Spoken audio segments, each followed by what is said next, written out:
Buna bizlerde bugün neçe çislo? 1 fevral, buna yağgan karın kalınlığı, buna kanın var.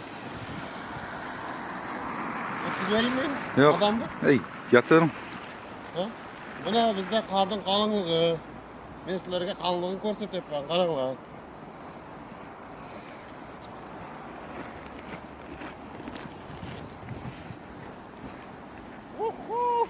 Batmay kaldım da prosta. Koy böyle. Batmışsa o preslenip yattı o.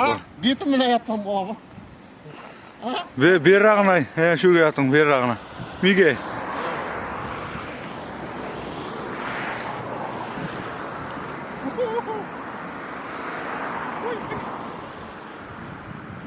Koy böyle.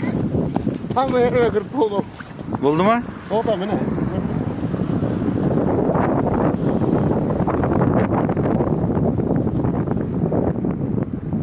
Mene karın kalınlığı.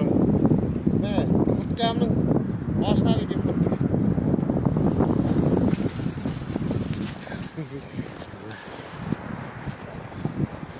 Video mu? Hadi video. 1 fevral bugün. 2026 yıl. Uçurum.